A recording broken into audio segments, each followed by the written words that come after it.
Stephanie and Vanessa, one of the things that you've taught us and emphasized is if we're going to meet young people where they are, it will not be enough to simply figure out the cultural form that they are enlivened by, and then hope that we can create relationship or connection to draw them into church.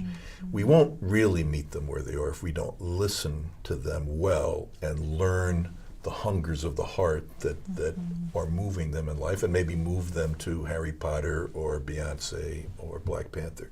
But how do you do that? How do you listen well, and what are the predicates to listening well and learning from? Well, I think that first of all, it has to be relational. So you have to earn trust and really build a long-term relationship, which is one of the benefits of church, right, is that you have time. I live with students in the dorms, and again, I have a full school year and then sometimes 4 years when they're on campus to really get to know students.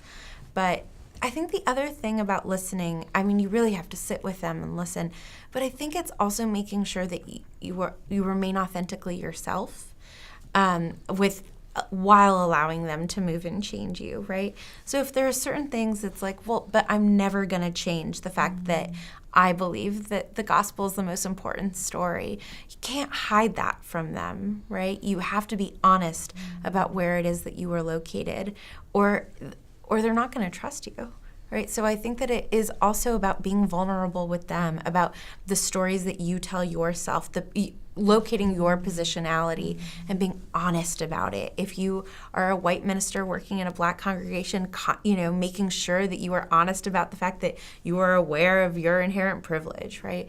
I think that locating it within yourself and being truly honest and vulnerable is a very important part.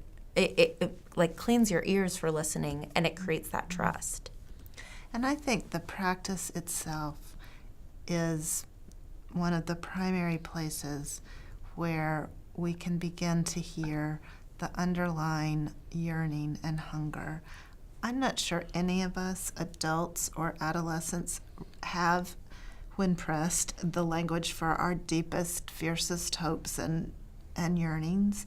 The great thing about reading something together is it doesn't have to be focused on the adolescent. It doesn't have to be focused on us. It's focused, at least for a while, on the thing itself, on the text. And you're interpreting it together, and you're going deeper into it together. And eventually, that depth is going to open up and spill over into your lives. And it's going to open up, it's going to give all of us language to talk to each other and to listen to each other more deeply, to have that third thing in the room, I think is crucial. I had a student a few years ago who came to me sort of vaguely with existential angst, and I asked her to bring me a favorite text. And first of all, I was like, I'll read whatever you assign me. And I think that in and of itself meant a lot to her. It was like, you can give me a poem, you can give me a novel, I will read it. And she brought me, luckily, a Mary Oliver poem. And we sat and we talked about this Mary Oliver poem once a week for a month. And Wild Geese, and it's a beautiful poem.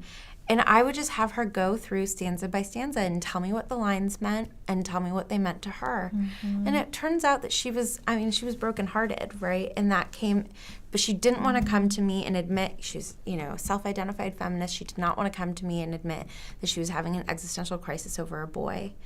And so, but we didn't have to talk about it. She didn't have to admit it. We just talked about it in terms of the poem. And I hope she's doing better. She stopped coming. So She's probably doing better. Either it didn't mean anything to her or it worked its magic on her, but it was the poem and the fact that we didn't have to talk about the breakup. We could talk about this metaphor instead. Yeah.